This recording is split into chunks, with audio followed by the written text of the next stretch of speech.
Ngayon ka dito magpakita ng tarasa, ng iyong tarasa, ng iyong tarasa.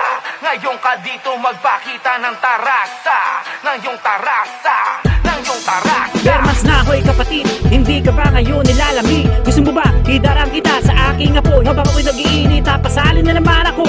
Tagapasig na naman ito, nagakalang kinibida. Pakitadaan sa iyong harapan ang itsurang ito. Napasulat ako, dahil sa kagustuhan ko na ako'y makilala pa. Bunutin mo muna ang plug ng mikropono, ako muna dito bibira sa aking makinig. Di ko na kailangan palalim ang mga sulat na binubuga palagi ng bibig. Kunin mo pa rin ako ang malawak na pangunawa. Ang kailangan mag-aral ka muna kapatid. Sa mundo ng rap team sa Pinas, tama bang iyabang ang damit na suot? Mansyado raw ang tingin sa sarili, pero tunay na buhay dami mong gusto. Dapat alam mo rin, ayusin kung sakali man na masiraan ka. Kung di ka na mamalupitun, magangas, tanong mo lang, boy, kukul ka ba? Hindi sa pagmamayabang, tagahanga rin ako ng mga datihan. Respeto ay di pa rin nagbabago sa kanila, kung lagi nilalaan hanggang sa maging isang makatana tulad ng ibang merong pangarap.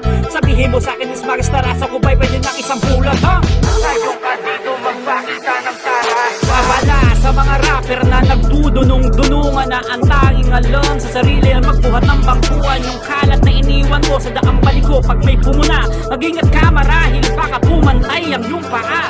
Di lahat ng sinasabi masarap sa pandinig, kundi kayang panindigan, hindi ko mang iyong bibig. Sana'y pakatandaan lahat ng mga sinasabi ko ay totoo.